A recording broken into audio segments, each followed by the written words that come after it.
I am Lia Shortino, the director and founder of SEA Junction, and today we have the honor to have here Susan Conway, a dear friend, and also experts on many different things, from Shan culture to Thai culture, dressing, magic, herbals, all kind of topic. We had the pleasure to launch or discuss her book on herbal medicine, Thai herbal medicine, last year, and today we are going to talk about Tai Magic.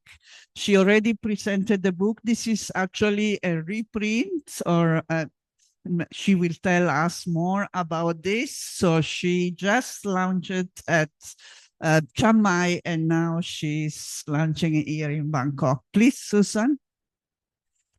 Okay, right. Well, I should start off by saying this book originally was published in 2014. Only 1,000 copies were printed in Bangkok, and it wasn't enough. It sold out. If you try and buy it online now, it costs $800 upwards, because, it's quite rare. So we decided, Silkworm Books in Chiang Mai and I decided we would do another edition, much cheaper. The other book was bigger, full of photographs. It's the same text, but it doesn't have as many photographs, which meant that it came out more affordable for most people. So that was the policy of changing the size of it. Now, starting the presentation, right? Yeah. Okay. Do you need to go forward a bit? Well, so I've got to be able to see what's on the screen. Okay. Yeah. Okay. Okay. Yeah, that's the one. Yeah. Okay.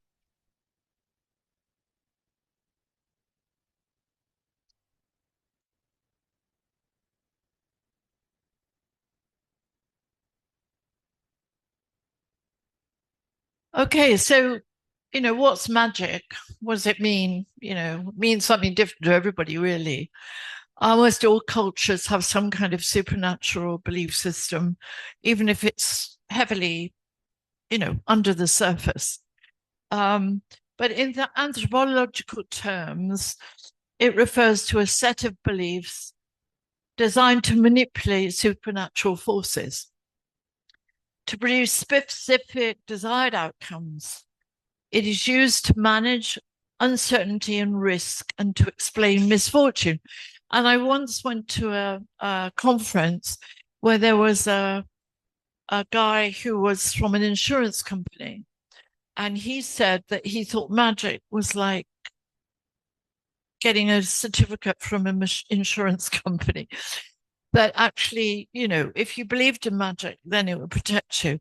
And I must tell you, I've just come from Myanmar, and I couldn't get any insurance in Myanmar. They refused to insure me. What I did, in fact, was to insure in Thailand and tell the university that if I got sick, they had to take me over the border. So that's how it worked. But in the meantime, I went to see an abbot, a very revered abbot, and he gave me a cord with knots in it and said, there you go, now you won't get sick. And it's true, I didn't. I had 3 weeks and I didn't get sick, and I had this cord. So maybe, who knows, there might be something to it. Anyway, magic is generally practiced through rituals that include yan, sets of incantations, kata, performed by rituals who are specialists. And those specialists can be monks or lay people, mostly men, but not entirely. And so, when I was interviewing for the book, the original book in about 2012, I interviewed large numbers of monks who did healing, as well as laymen who also perform rituals. The monks, I must tell you, only dealt in healing and good practices, whereas the laymen would also expel monsters and devils and create all kinds of obnoxious substances to get rid of evil spirits. So there's a kind of division, but they all basically do supernatural practices. Now, the whole system has a syncretism to it. That means it's not completely separate from Buddhism. There's a definite relationship between Buddhism and the spirit world. So we have Buddhism represented in positive healing processes. And one example of that is Pra Upakut, a water spirit who transforms into a Buddhist monk. And the ritual, of course, is associated originally with pre-Buddhist rites. And I think many of the supernatural rituals that are practiced actually are pre-Buddhist, but they've been amalgamated often into Buddhist practice. And the story of Pra Upakut is a good example. Pra Upakut is a watery spirit from the underworld. And he comes up from he's called from the underworld by a monk and a lay saya, a lay specialist, and a group of senior villagers. And they go to an area in the village where there's water. In the northeast of Thailand, maybe just a big puddle, but in the north, it tends to be by a river or a lake. And they call up Pra Upakut to come up from under the waters, and the Buddhist monks offer Pali incantations, and the lay specialist speaks in local dialect. So you have two ways of calling up the spirit. Now, when he comes up, he's portrayed here as a prince. He's not always portrayed as a prince, but he often is. So there he is as a prince. And when he comes up, he becomes a monk. So they call him up, and then somewhere in the community is a monk who is posing as a monk and is actually Pra Upakut. And if you're lucky enough to meet Pra Upakut and offer him rice or in the early morning when he's going out with his begging bowl, and if it turns out to be Pra Upakut, you get a lot of good luck. So that's the kind of the sort of syncretism I'm talking about. A Buddhist monk, but a spirit that is actually pre-Buddhist. But the two amalgamated together in this cotton painting. Painting on cotton with kata, which I'll come back to later. These magic symbols, which I'll talk about in a little while. So what I'm going to talk about the material culture of magic. My academic life has really been devoted to material culture. Textiles, started with textiles, and then kind of strayed into other subjects, as you do when you're constantly writing and so on. And my interest in magic started with some cotton painted textiles like this one that I just showed you. And I asked the owners, what's all this about? And that's how I got into an interest in magic. So what's the material culture? So first of all, we have prescriptions for healing and exorcism, recording in manuscripts. One example was the book I talked about last year called Thai Herbalism, which is a translation of an 1830s manuscript. So in other words, nearly 200 years old. It's held in a British museum. I took a photocopy with me to Shan State when I started teaching there in 2018. And the monks said they couldn't read it in Tongji, in the lowland. The Tai couldn't read it, but they thought that there might be old men in the hills, and they sent it up into the hills, and it came back translated into central Shan. The COVID epidemic struck. I had to leave, but when I went back in Chiang Mai, I was able to get a Shan translator to translate it into English. And that's how that book came about. But there are lots and lots of prescriptions for healing and exorcism recorded in manuscripts. So when we think of manuscripts, we often think about them being containing just Buddhist ritual, Buddhism, Buddhist thought, Buddhist practices, and so on.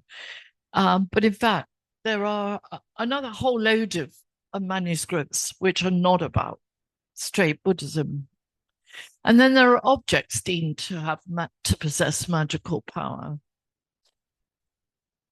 People who practice magic have to engage with the spirits, and they often use various ways. They can have something which they say has got magical power, which will call the spirit, right? And so that takes care of that. But they also have to, before they treat somebody, use astrological and cosmological calculations, which again, I'll come on to in a minute. And they use numerology, the power of numbers. Certain numbers have power. And then they use the power of nature, particularly wild animals. If we start with manuscripts, spirits appear in the illustrations. And what do spirits look like? That was my first question when I started looking at this, being somebody who was interested in things you can see and touch. What do spirits look like? And I would ask that question around all the people I interviewed who were practitioners, and they would draw diagrams for me and so on. The text they drew included diagrams, Yod Yan, formed from sets of letters and numbers that are coded. And then there are herbal remedies and remedies for dispelling evil spirits. And some of those remedies are in that book on herbal medicine. For example, if you want to dispel evil spirits, go to a graveyard, you collect the earth from the graveyard, you collect some dirt from the footsteps of the steps leading up to a monastery, flies, dead flies, all kinds of polluted objects are part of that particular form of magic. So what do spirits look like? Well, deformed humans and animals and sets and numbers configured into shapes. Here we have something that Library of Congress in Washington, D.C. has about 25 manuscripts. They didn't know anything about them. When I was working on my first book in magic in about 2012, I went out to Washington to ask them if they had any manuscripts, Shan manuscripts, this is. And they said, yes, we do. We don't know anything about them. So please take a look at them and tell us if you can understand anything about them. Well, at the time I couldn't because I didn't know anything about them, but I wanted to photograph them and get an idea of what kind of imagery represented spirits. So here we have a deformed monster holding a yan. That again is the paper drawing with the letters on sa paper, which is mulberry paper, which is made in Thailand, but also in Shan State. And this is one from the British Library. They also have a collection. And you can see all these rather strange, deformed characters that are all spirits that have different powers. Some of them, as you can see, perform sword dances.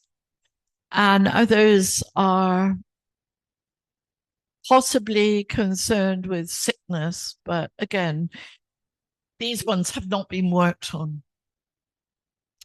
But this one we do know more about. Now, this is a spirit, instead of being drawn in a kind of formative way, it's actually formed from letters.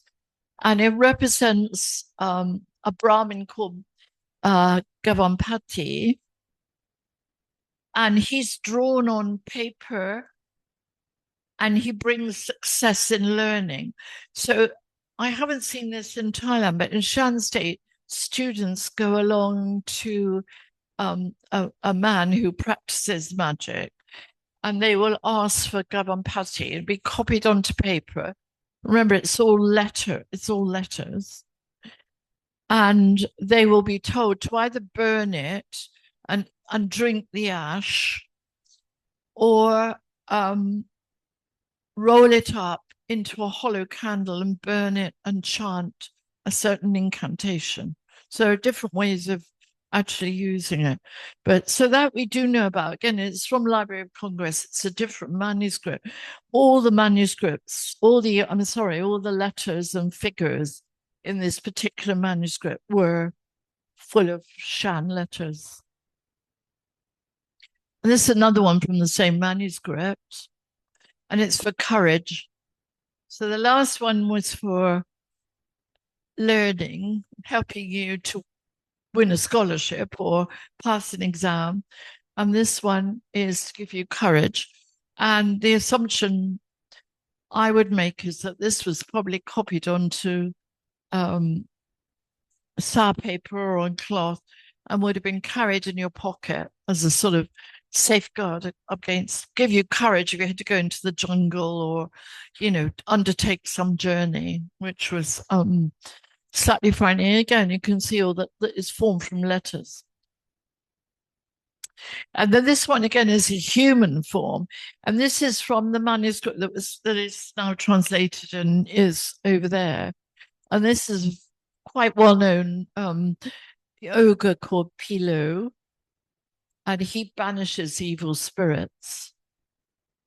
You can see he's usually shown with tusks and flames coming out of his head, but he does have a human body.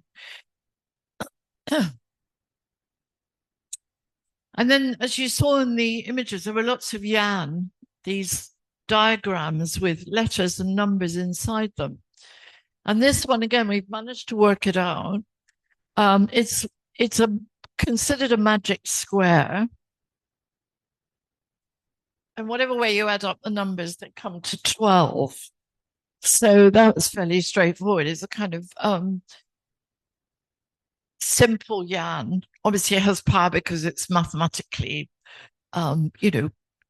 works mathematically in all directions. The letters, I can't tell you. We translated them from Shan into local, modern Shan. But at the moment, I can't tell you what they mean, I'm afraid. The other way of doing it, so you have this, where the numbers are read crossways and always. But in many of the yan, you can't translate them unless you know the order in which the phrase was put in the square. So if you look at this one, you can see that you read this, and then you go to this, and then you go to that, and then you go down to this. And they often form star shapes. So you can read, you can read it all kind of, almost star-shaped. Some of them are diamonds. They have all different configurations. So you can't read anything left to right or right to left or up and down. You have to know what the actual configuration is, which is, of course, the power for the magic person who's conducting the magic, because you don't know what he knows, which is how it works. That was, I was given that by a monk who is a healer, and he actually was showing me that one and showed me how it worked. And there he is. He's an abbot from Yonghui, and he's an expert in decoding yan, and he's also a healer. He's the one that gave me the chain to protect me while I was there. And so he's explaining how different yan work.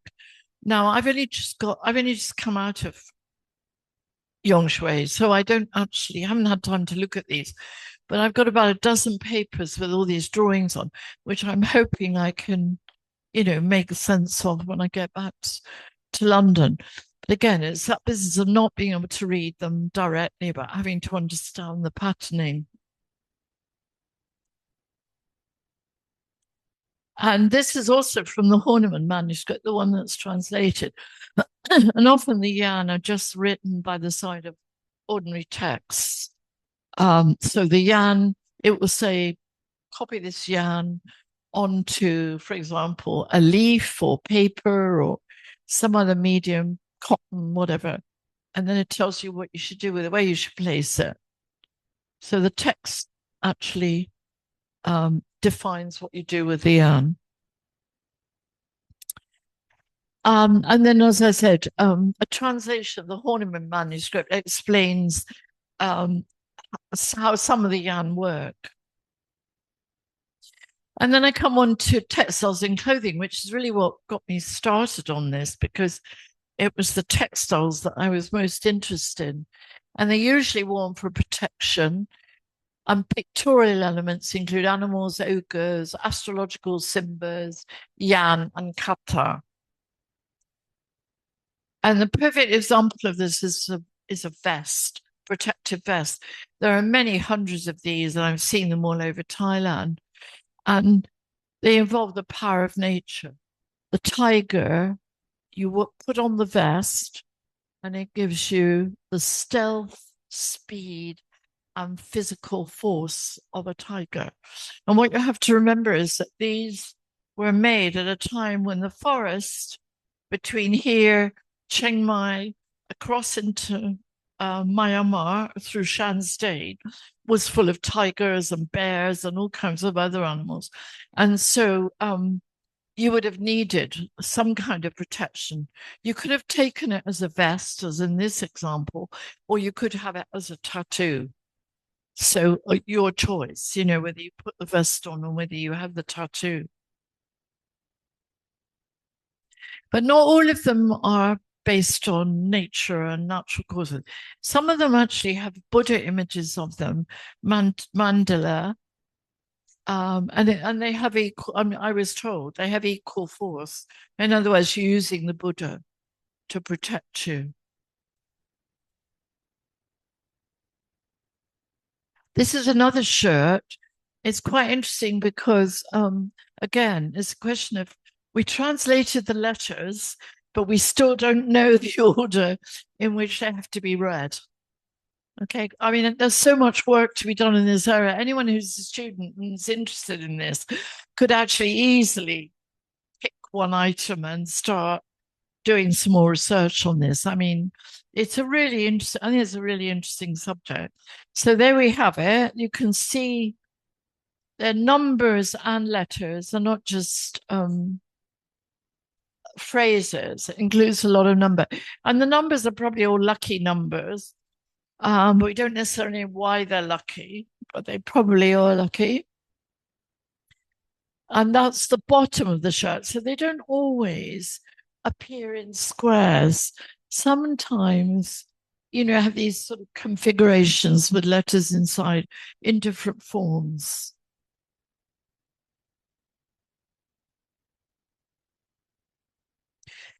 And I wanted to talk about the role of astrology and cosmology in treating clients who go to supernatural specialists.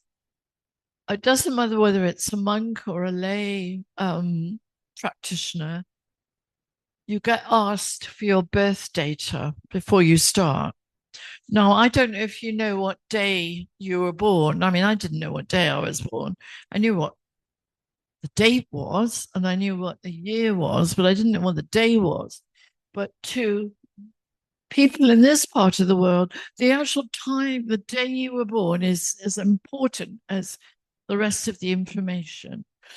So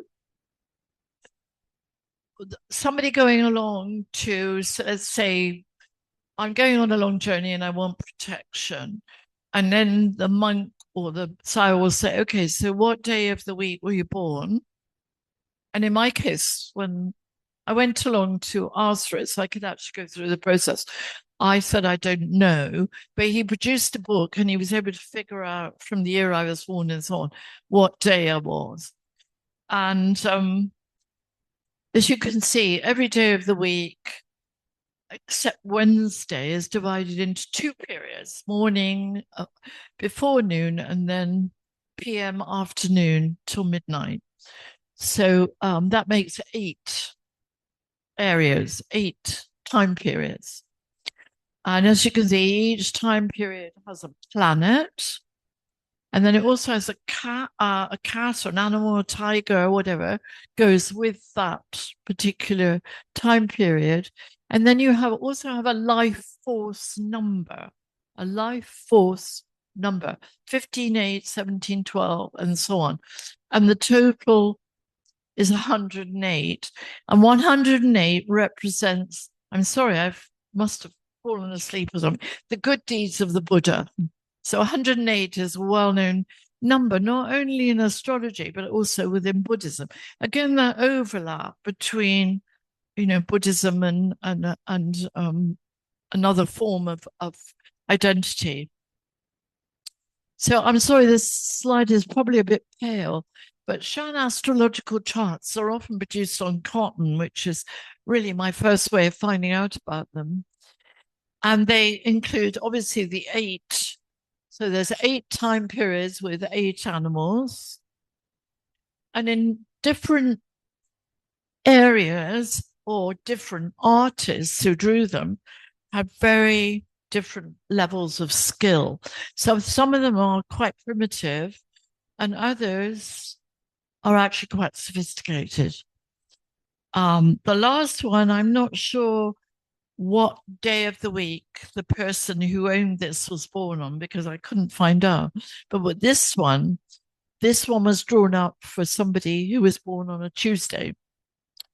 And it consists of a tiger, singha, cat, naga, cow, elephant, mouse, and Garuda. So that's one system. But if you look at the previous one, the animals are slightly different. They're not always all the same, which I mean, whether that's just regional difference or the artist who drew them or whatever, I don't know.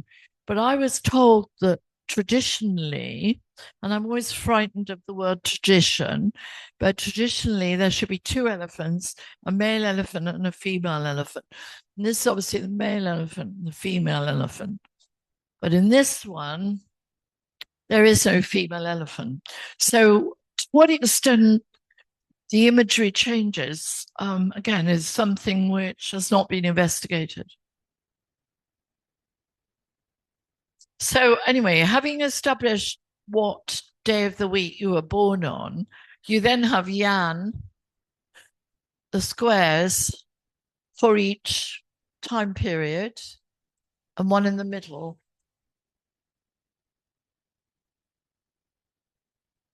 And that's more or less standard, that there are 8 yan and then one in the middle.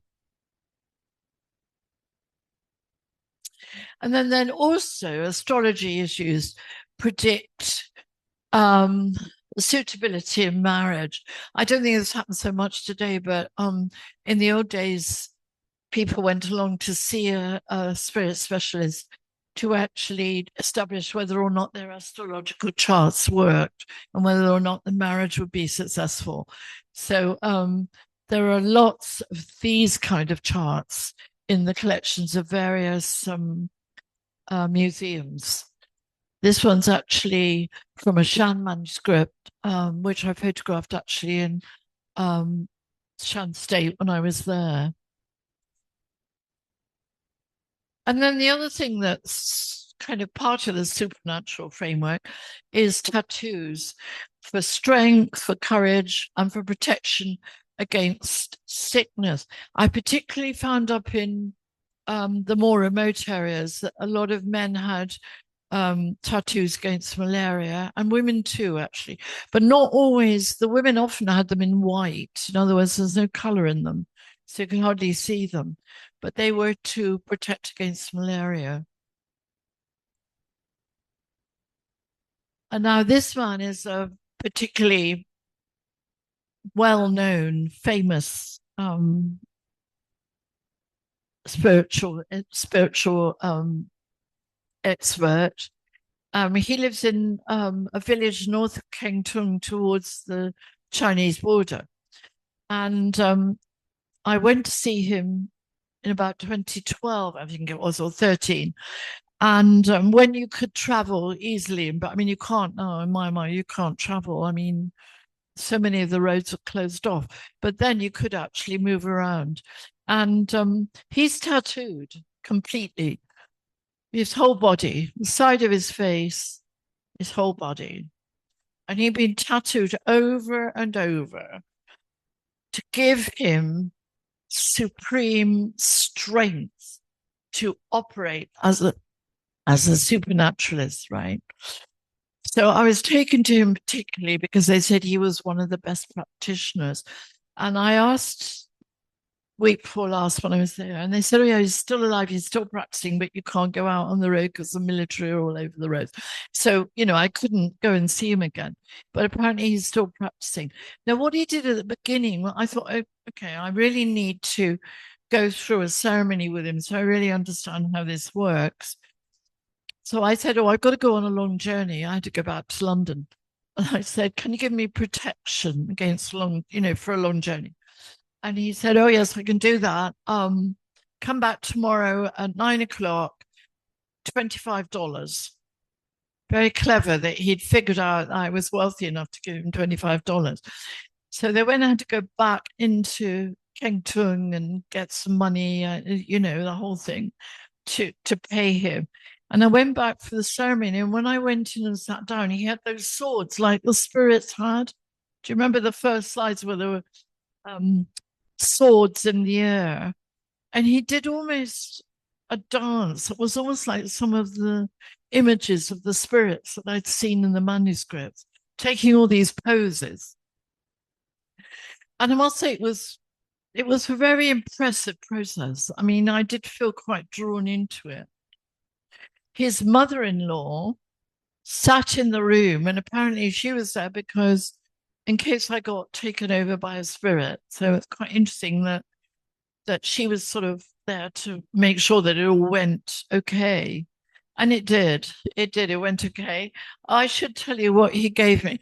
After he'd done the spirit dance, he did some incantations, and then he gave me 2 vials, one with rice grains in it, and the other one with what looked like earth, local earth, and then a red cord, and a little yan with writing on it. And he said, he put it in a plastic bag, and he said, okay, now you have to keep this above your head. So when I got the flight back to London, I put it in the overhead locker, and here I am, I survived. Yeah, again, I survived. So it was quite interesting to see him. But there were other tattooists who were equally not as charismatic as that man, but there were quite a lot of elderly men with manuscripts like the ones I showed you with tattoo images in them. He specialized in tattoos more than, and a bit of healing, some herbs he used, but he didn't really do such extensive rituals. He was more interested in putting tattoos on, as you can see, he's tattooed from the knee all the way up, and then he's got tattoos on his arm. And this is a picture from the manuscript that he uses. And again, it's a magic tiger, like the tiger we saw on the vest. This tiger is tattooed onto your flesh.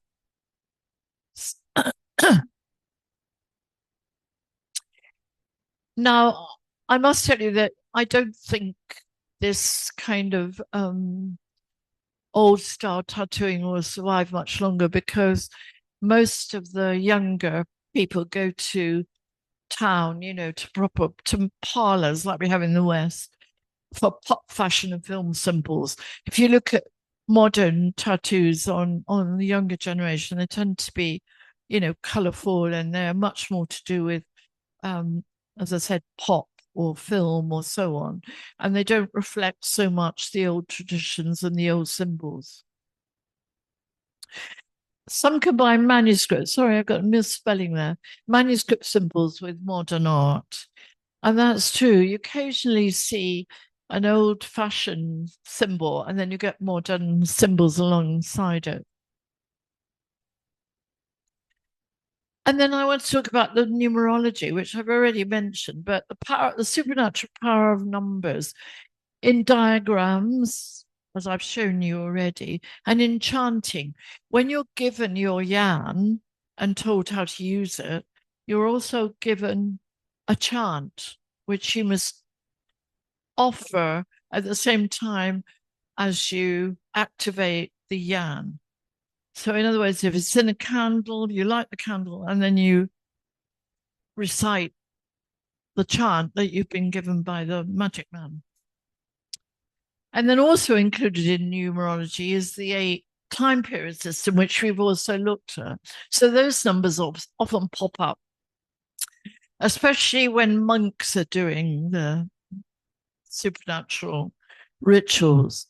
So you find 3, 24, 38, 40, 96 are very common in Yan. So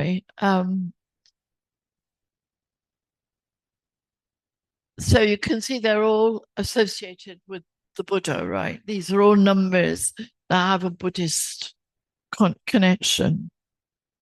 But also used are the time period of birth system. So contemporary practice, well, a layperson or a monk still doing this, especially in the rural areas. And usually they're the descendant of Saya, magic men. So in other words, it runs in a family. So maybe the father or the grandfather, the father, the son, and occasionally the daughter takes on the ownership of the manuscript and learns the rituals and the incantations. They spend time as an apprentice. In the old days, they had to dress in white, a little bit like the monks. They had a period of time when they dressed in white and fasted, didn't eat meat, and so on for a certain number of days to take on the mantle of the supernatural. Now, the possession of manuscripts containing magic formula continues because they're passed down, but they've also been reinterpreted for modern needs. And of course, the knowledge of herbal remedies continues, but the way that works, again, has been modernized. Just quickly, because I repeat it, the numerology includes the numbers in the 8 time period system. Now, this is a man today who's taken on the supernatural practice, which his father had in Shan State.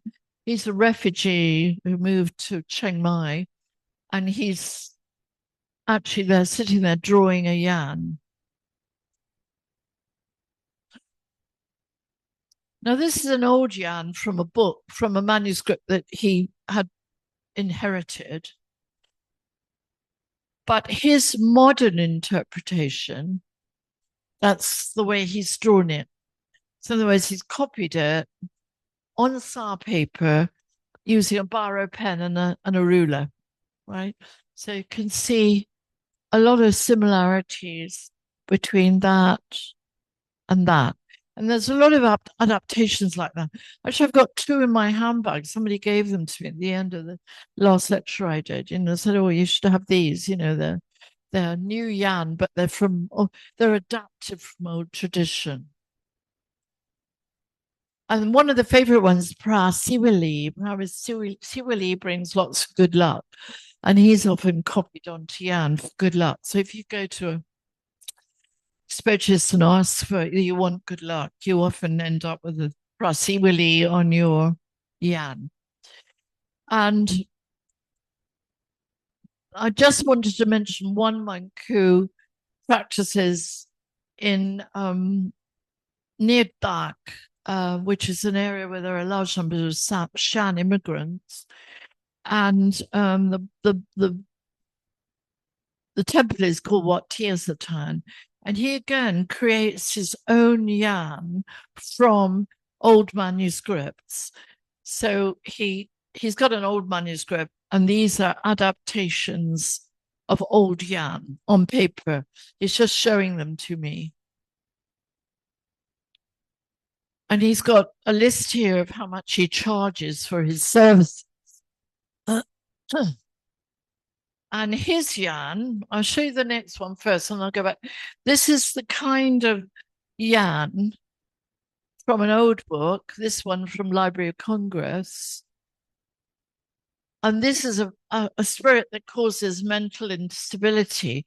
And then if you look at his drawing, you've got that same kind of human figure, many more yan, but it's the same thing. It's to drive away evil spirits that cause illness, including mental health. So you can, I mean, I know it's a bit of a jump, but you can see how there's a human figure in that one as well as in that one. So he also sees businessmen. They go to him, especially Shan businessmen, go to him because they're going to do a trade or something. And he gives them a yan where their names are put in the squares. They're one each. And he arranges for a candle to be made, a hollow candle. And they roll the yan up with a wick and burn the candle together as a way of creating a business deal or, a future business event. So he's not just dealing with, healing and protection and all those things. He's also dealing with businessmen who, of course, can pay, and that helps keep the monastery going. So he creates yan on commercial paper. It's very thin paper. When I was there, he was seeing on average about 20 or more people a day, mostly Shan migrants who'd left home, often without their families. They got no jobs, they were poor, many of them were not well, and so on. They had no right to medical practice in Thailand. They were suffering from a lot of anxiety and so on. And so a lot of his practice was about kind of helping people with mental anxiety. And because he had so many clients, he couldn't hand draw on sa paper all the individual yan. So he made those drawings like that. And there were 6 drawings for mental illness, for physical illness, for good luck in business, for healing. And they were photocopied. The novices took them down to the local print shop and they were copied. And he kept them in piles. And so when people went to see him, he could pick up from the pile. They were all made by him. I mean, he had recreated them all himself. And he would give them the paper and tell them to go to the novices who would roll it up inside a candle and give it to them to burn. So basically, it's a sort of modern invention. You can imagine the monks, going down to the photocopy shop and getting them photocopied. But in fact, that didn't seem to matter to the people who were being treated. I mean, it was still his yan that were doing the healing. And the monks, a lot of the monks, the junior monks they were new and they were novices. And so he had this blackboard so that if they couldn't remember what he told them to do, they could look it up on the blackboard and figure it out. So the thing was, how many plies should there be in the cotton that went inside the candle? So a certain number of plies in each, of which there were 3 types. And then there was the system of when you were born, which was added in terms of folds around the paper and the wick. So there were all kinds of different sort of numerology, magic numbers that were involved in actually producing the candles.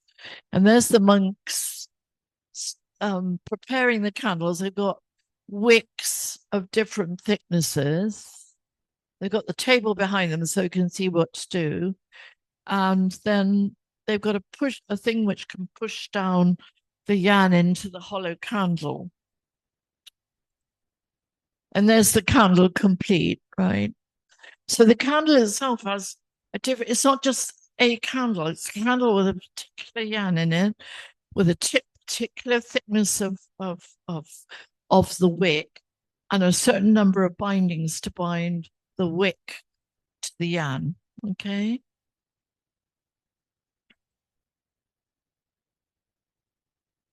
And then other yarn treatments. So you can copy yarn onto mulberry paper. Actually, I think in the book it gives these.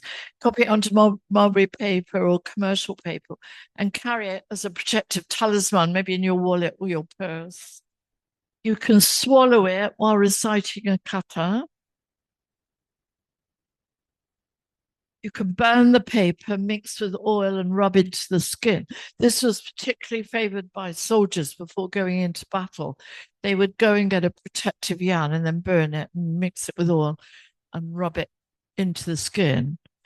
And then the other way I've seen it used is yarn nailed to a tree to make it fruit. So probably a good luck yarn. I don't know if there was a yarn specifically for fertility. There may have been. I couldn't read the yarn, but I saw it nailed on a tree, and that was to make the tree fruit. So that's kind of, another aspect. As a last thing, I wanted to talk briefly about modern herbalism. This lady is married to the man who was sitting on the floor doing the yarn. So he does the yarn and the rituals, and she prepares herbs. She goes out on the night of the full moon when herbs have their most power and collects them. And she puts them in these little sort of containers. And people go to her. I mean, many people of the refugees coming over from the border, of course, can't afford medicine, and so they have those instead. But there are many instances where people have Western medicine, and as a safeguard, they also take a yarn. So I can think of particularly young men. There were several young men with HIV, and they were being treated at a hospital near the border. But they were also coming to her, and she was giving them some kind of herbal linked to this, because HIV, one of the symptoms is coughing, and she also gave them ointment for their lesions on their skin. And so, there's kind of working together with regular medicine in some of this. And that's it. That's the end of the lecture. And those are the two books that deal with this subject.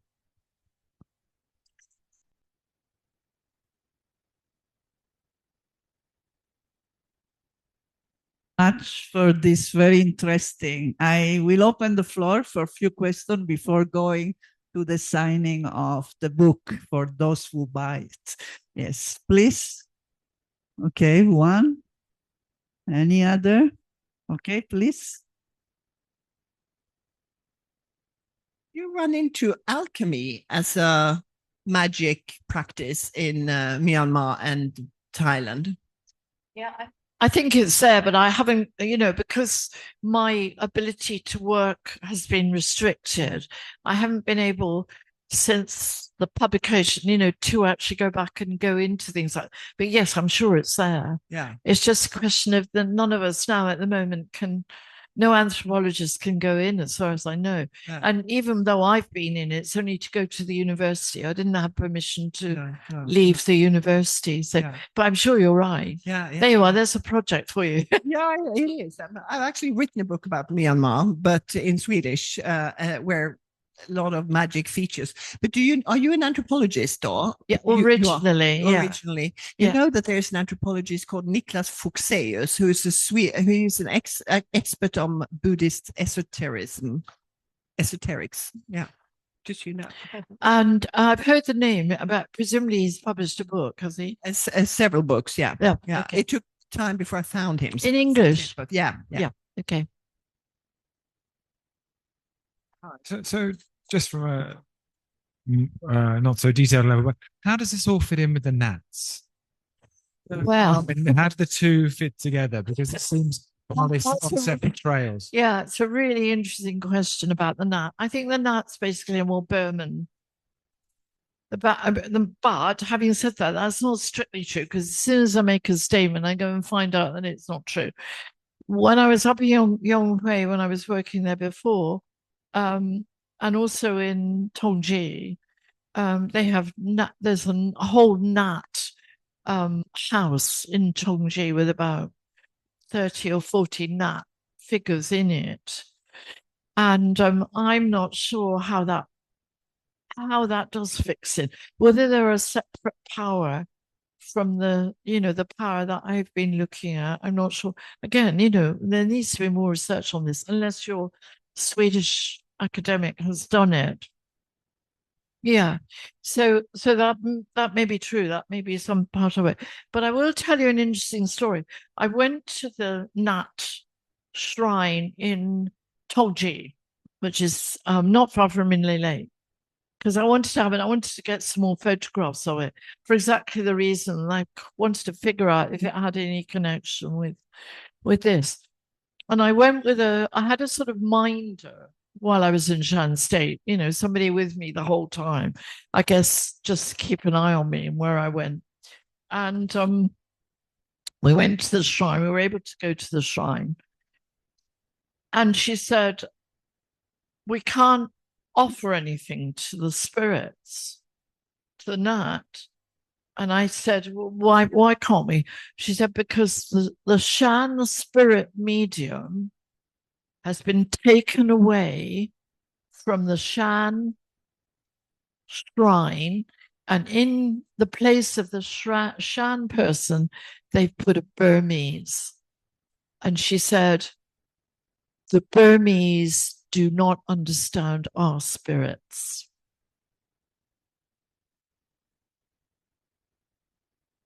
It's just the fact that, a Burmese are talking incantation in Burmese would not communicate with the spirit. And if you think about that politically, and for people who believe in the power of spirits, that is a great negation of and taking away power for people who believe in their own spirits. So, that was quite interesting as almost a political action, really. Yeah. So. Okay. Yes, please. So are there similar kind of animist numerology cultures in Rakhine or Mon State or other parts of Myanmar? Or is this all very specific to Shan states? I doubt if it's specific. There are lots of books on Burmese supernaturalism. There's a guy called Spiro who wrote about Nat and so on. There are quite a lot of books on Nat, and so in Burma itself, the Burman area, I would say yes, there's a lot. The Rakhine, I don't know, but I would guess there were. I mean, I don't know if anyone Rakhine or know about Rakhine.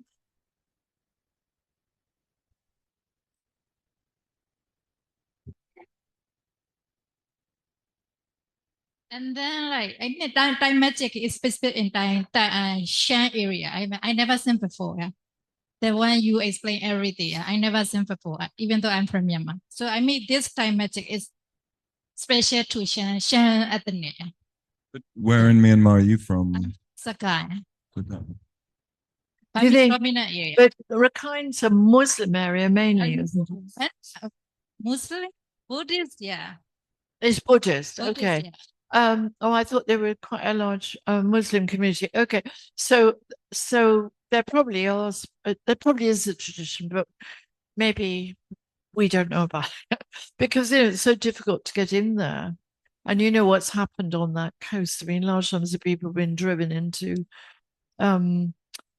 Bangladesh, so it's a very kind of disrupted community. Yeah. So one more question, just what is your background? I mean, how you mentioned getting into it through the cotton and stuff, but what is your background in academia? How did I get into it? Well, I did my first degree in fine art, which is why I'm interested in the imagery, because it's an artistic tradition for every society to portray spirits and so on. I mean, it occurs in Europe. So that was my first degree. And then I did my PhD in Lanna in northern Thailand. And at the time, northern Thailand in the area of King Tung, which is across part of Shan State, was all part of the same kingdom of the time that I studied. So I worked up in Chiang Mai, Chiang Rai, Mae Hong Son, and then King Tung for my field work. So by the time I finished my PhD, I had this kind of realization there was a lot in common between the areas in the north and the eastern Shan State. So yeah, and then I did quite a number of books on textiles, and then got into spirits and all kinds of other things. Basically, it's for trade in textiles, but then on investigating, finding out all the other things that went on. But basically, fieldwork. All my work in this area is based on my fieldwork. Fieldwork first, and then analysis. Not when I did my PhD, I had a very good supervisor from Oxford, and she said to me, "Go out in the field and find out what's going on. Do not match your data to the field."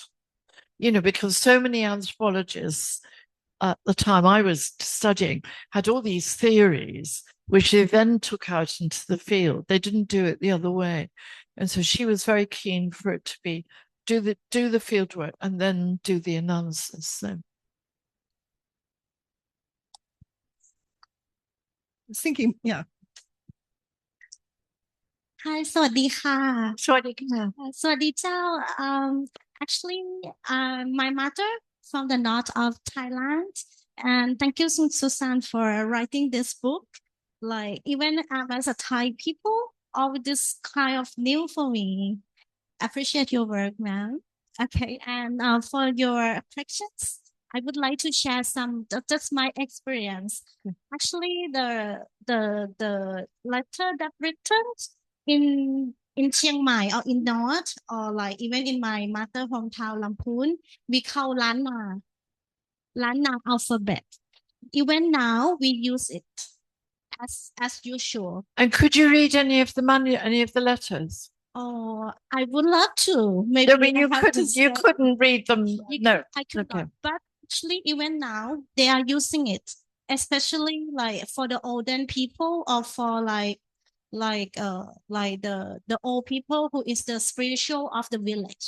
This is actually it is a normal alphabet. And the root of this alphabet is come from India, like India, Tamil, and also like it's about the religions also, because all this is about the Buddhism, and the Buddhism from Thailand is come from India by like and as the olden days, and as like because it's the old alphabet, even they are using it now. It's like we call like a holy alphabet, but the people can still read it. And even when we speak in Thai northern language, it has like modern Lanna language and so very old one, but we still use it, and you can see it all around. Yeah. Okay, but thank you very much. Thank you. ขอบคุณค่ะ ขอบคุณเจ้า Yeah. As you know, in Myanmar, this is very deeply embedded in culture still today. Would you say that's the same in Thailand, in rural Thailand? That's people still, I mean, in Myanmar, people go to astrologists all the time and so on. That's one question. And the other one is about hungry ghosts. What is hungry ghosts? Yeah. Do people read? I think it's a question of, urban versus village in a way. I think probably in urban societies, people are more sophisticated, but you only have to scratch the surface. Think of all the spirit houses everywhere. I mean, every time they build a huge block of flats, they put a spirit house. Now, what's that all about? Well, that hasn't died away. And I honestly believe that you don't have to scratch far below the surface to actually discover. But people are often, I mean, I gave this lecture, public lecture like this, and there was a guy in the audience whose best friend was a Thai. And he said, he said, I keep trying to talk to him about his amulets but he doesn't want to talk to me about it. And I thought that's quite interesting, that these beliefs maybe in a modern world are considered old-fashioned. You don't want to discuss them in public. Whereas out in the rural areas, people are quite happy to spend hours explaining to me or everything. I think it's a different probably between urban and rural communities. And the second question, a hungry ghost. Yes, I didn't have a picture of a hungry ghost. I'm sorry about that. I don't know what a hungry ghost looks like. I mean, there probably is, one of those images is probably a hungry ghost, but I couldn't identify a hungry ghost, I'm afraid. I'm not quite sure. But I mean, that's a kind of demon, isn't it? Yes. Yes. Yeah, they're all demons. They have long arms and big hands and small mouths. Yeah. And they often have, you know, strange deformed bodies or upside down or, you know, I mean, yeah. Okay, so no angry ghost in our public. But okay, last question, and then the book signing. Yeah, thank you for the talk. So at one point you mentioned that, there was a depiction of a, can you hear me? So sorry. Yeah, there was at one point you mentioned there was a depiction of a Brahmin figure. The Gavampati, yeah.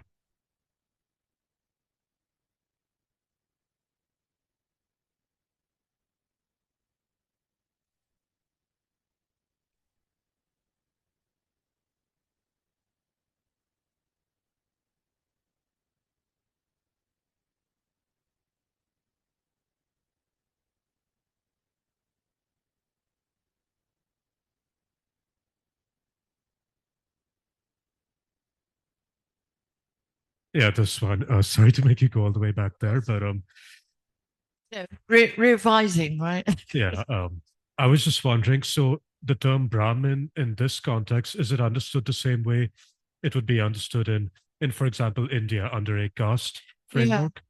That's a really interesting question. I don't know. That's just my notes as I took them down. You know, from the person who described what that was. I mean, basically what I did was I took a lot of photocopies of some of these out to the village. I obviously couldn't take the real manuscripts, but I took pages of them and then I asked them, you know, do you have any idea what this means? That's a better way of working with people, quite honestly, rather than expecting them, you know, you start off with some images and it gets everything going. And he described it as a Brahmin. He said it was a Brahmin. And that was from an interview in Kington. Yeah. So, but he called it a Brahmin. Yeah. So probably you're right. Connection with India, probably. Yeah.